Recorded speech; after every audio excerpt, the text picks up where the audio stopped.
Okay, I'm in the shed, weekly update. Weather's changed a little bit, still warm, but quite windy. A lot of stuff's been falling over, so let's have a look what's happening this week. Start off here, brassicas. Brassicas are looking okay. As you can see, some have sort of like deteriorated. It's been sunny, cloudy here, but the air's been quite warm, like a dry air, so I've been trying to keep on top of the watering. My hose snapped, so I couldn't exactly get over here, so I've been trying to water by a watering can. I've probably neglected them, but it's just one of them things. A lot of these will be getting fed to the chickens anyway. I grow them as a little extra for them, but you know, some will be going home. Fantastic.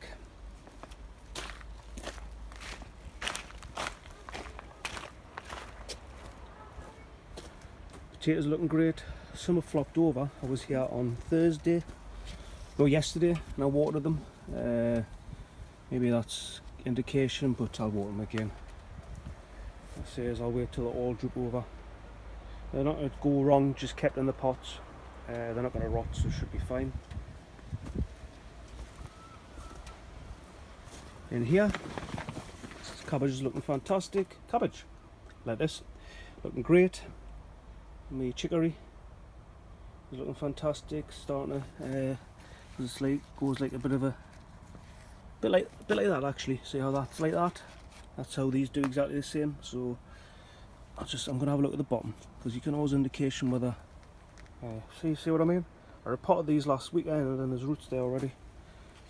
Probably better in the ground, but my concept of putting them in these big pots is that, you know, as I need them I can take them out, and as you can see I can keep the soil. I keep putting them in the ground, I'm never ever, so it's like, let's say I put them in this size pot and I dig a hole, I put that in there, so I'm constantly, might as well be constantly just getting a pot like this and just put it in the hole. But my concept is that I can do this, take them out there, feed them to the chickens, give them a little treat, and I keep the soil and put it into the new compost and reuse it again. Anyways, like I say, it's looking great. See that lettuce there at the back, starting to lift up. I think that's going to seed, probably is. I'm not too bothered by that. I can still use the leaves, but they are looking great. Especially one of the bags, massive, isn't it? Leeks are looking fantastic, massive. I reckon in the next couple of weeks they'll be going in the ground. Sometimes I do put them in about this size. I'm going to have a look at the roots. See, the roots are starting to come out the bottom there. You can see them around the sides. I don't want them too root bound before I put them out. Last weekend I planted some more strawberries, or it says we potted some spinach, beet. It's not going to seed, is it? It is. See, that's the problem. I have seen a few people that I know saying that trying to keep up with the plants with the heat has sent a lot of the plants bolting. You know, this isn't a disaster. I could let this go, get the seed, could let it go anyway, feed it the chickens. I can still take the leaves, you know what I mean? Still nice leaves, nothing wrong with them. Eat them, and just take the leaves as grown until it finishes flowering, etc. So it's not a loss. I just got attacked by daddy long legs there. Totally not a loss, but it's like I says, you know, it's not because I put them in these pots. It's just the weather, the heat. The heat in here is amazing. Says I put a lot of them out. I can't believe it. This one here, that was in a pint size. It's vintage wine. It's gone massive. I've got more to go out anyway. But it says the lettuce, chicory, the red sprouts, me sweet corn looking fantastic, me Big Max pumpkin is looking massive, as you can see. Courgette, these two courgettes here. For the courgette? No, patty pan squash. So you can see the difference in the colour of that. Healthy. This one looks yellow. Reason because basically your plant's telling you, listen, I've used all the nutrients that's in this pot, in the soil. You need to put us out, or put us in some fresh soil, fresh soil, and give us some more nutrients. I do feed them with nettle, comfrey, feeds, but you know that can only go so long, so I need to get these out. You know, it's starting to flower because there's a small patty palm there, but we'll get them out. I reported these last week, the Maras. I'll have to pot them again. So you know, I do like it when I pot this up, so I've got that nice size pot. I'll repot this one. You can see the difference in the size in the pot to that, so that'll go into there. So it's got extra space until I find a space for them. That's what I've been doing. Same as these Indian type, what do you call it? Indian type, I'll just check that wasn't a friggin' cucumber, I thought it was. Indian type cucumbers. So I need to sort this out today. These are the trusses for the roof for the greenhouse stroke polytunnel with the plastic on. So I need to sort that out. I need to get them outside so I can get some space, because I need to move all them as well out there. Where I'm going to put them, because I've got tomatoes that need to go out as well. Me peppers are looking fantastic. Like it says, this heat in the last couple of weeks has done them great. I've loved this heat. I was a bit concerned because, you know, they're quite small, but it just shows you, doesn't it? 1 week they can be like small, and then within a couple of weeks they're like massive. So I'll have to repot them. Me sweet potatoes, they need to go out into bigger pots, i.e. they're going to the 30 litre, so I need to start sieving some compost for them. Half my compost, half a chicken coop poop into these, so there'll be 3 per pots, so I'll be using 6 of them. Obviously there's 3 types, so they'll be getting sorted. Me aubergine, looking fantastic, starting to get flowers on them, as you can see. There's the roots at the bottom, let's have a look. Yep, so they'll either, well, they won't be going out in the ground. I've tried them in pots a couple of years ago and I got aubergines off them, fantastic. I put them in the ground, I did about 10 last year, and I got some, but they were crap. So I've come to realise that aubergines like pots, big pots, so I'll be getting a big pot for them. The strawberries are looking absolutely fantastic still, as you can see, looking great, brilliant. Raspberries, great.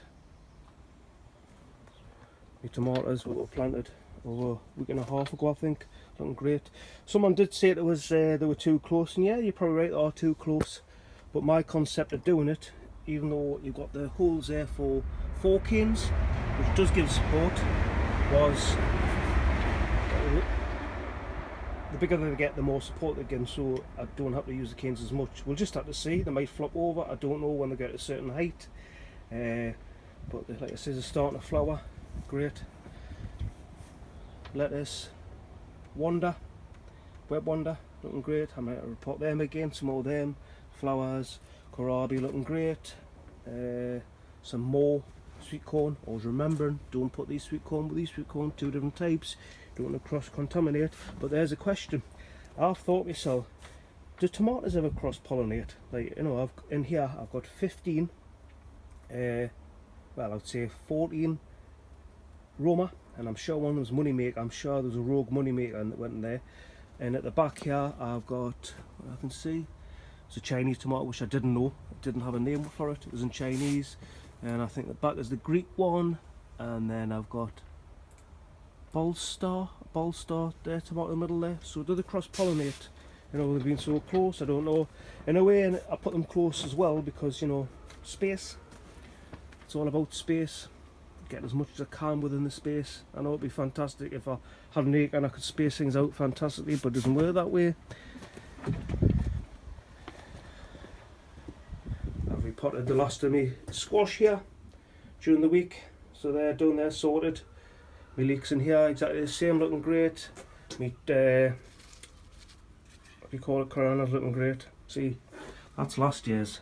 I still got the corona seeds on there, so you know that's what I'm after, the seeds.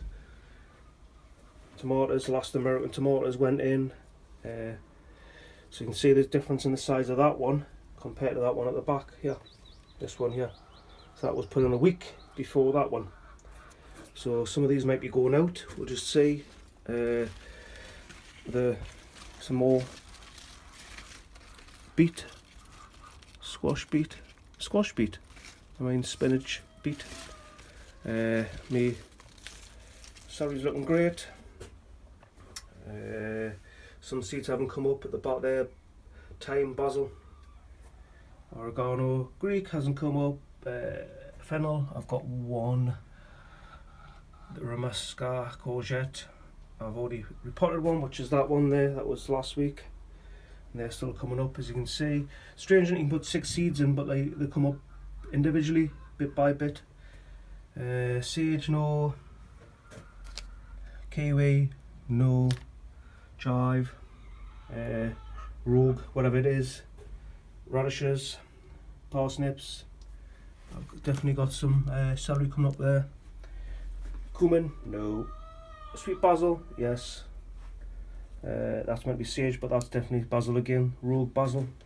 These are the poppies. Some there, one there, and some minuet basil. I always get them great. These seem to work. I might get more of that every year. And here, these are my radishes. I should have took up, but put the last of the seeds in here. And I thought to myself, why don't I try, which I haven't with the radishes ever, was let them go to seed. So, which I have. And I have seen people grow these, and you get pods of them, you get radishes pods, you eat them. So I'm going to try them and see, or whether I get seeds, you know, etc. See. God, it's boiling here. And last but not least, the onions really starting to bulk up. Looking fantastic. Can't wait. And last but not least, there's my chickens. So it's bye from me, Crampton, Northumberland. I'm in the shed. See you, Troll chickens. See they are. Anyway, see you later. Bye.